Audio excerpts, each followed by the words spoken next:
اهلا وسهلا بكم متابعينا في كل مكان. جايبين لكم النهارده منتج جديد، منتج عملي، بعد ما جبنا لكم الريمكس الايربود اللي فيها مساحه داخليه 8 جيجا وشاشه 1.3 انش.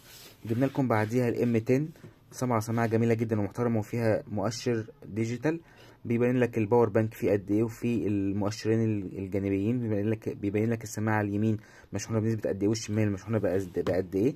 جبنا لكم كمان الام 19 كل معمول عليه فيديوهات ممكن تقدر تشوفها. فيها اضافه جديده ان هي فيها كشاف يقدر ينفعك في اي مكان او النور حتى لو قطع. طبعا المايك بتاعها ممتاز، وطبعا برضو فيها التاتش، والبوكس دوت تقدر تشحن بيه الموبايل بتاعك او السماعه او الساعه. جبنا لكم النهارده بقى الام 90 سماعه جيمنج ممتازه جدا، بتوضح لك نغمات ودقات جميله جدا لاول مره تسمعها لو انت اول مره بتجربها. طبعا السماعه مكتوب عليها على البوكس من الظهر، مكتوب عليها ان الفيرجن بتاعها 5.2. المسافه اللي تقدر تتكلم منها او تعمل بيها كونكت بالموبايل بتبقى 10 ل 15 متر.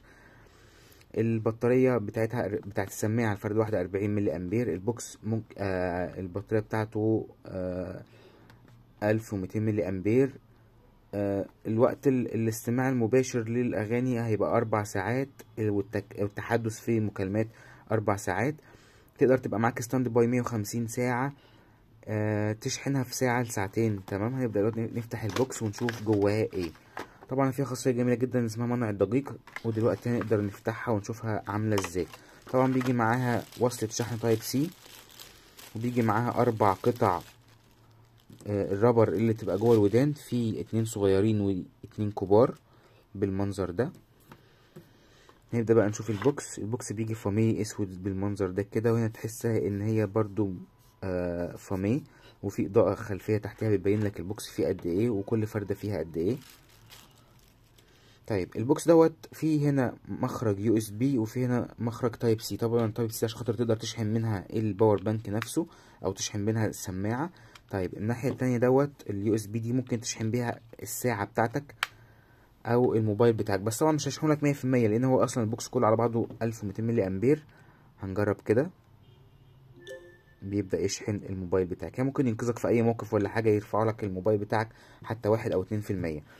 طب نبدأ نفتح السماعة كده ونشوف الكونكت بتاعها عامل ازاي، ونحاول نقرب السماعة من المايك ونوضح للسادة المشاهدين صوتها بيبقى دقيق ازاي وكويس ازاي.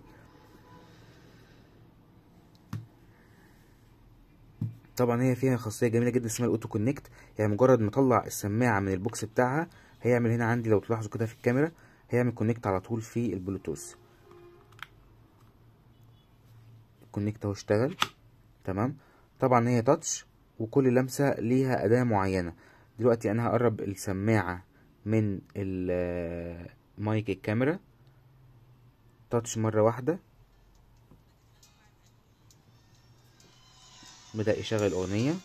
طيب تاتش مرتين بيجيب الأغنية اللي بعديها، تاتش مرتين على الفردة اليمين بيجيب الأغنية اللي قبليها.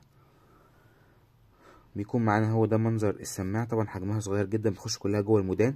المايك بتاعها مايك داخلي حساس، وجودة الصوت بتاعها عالية جدا. طبعا البوكس بيبقى بالمنظر ده.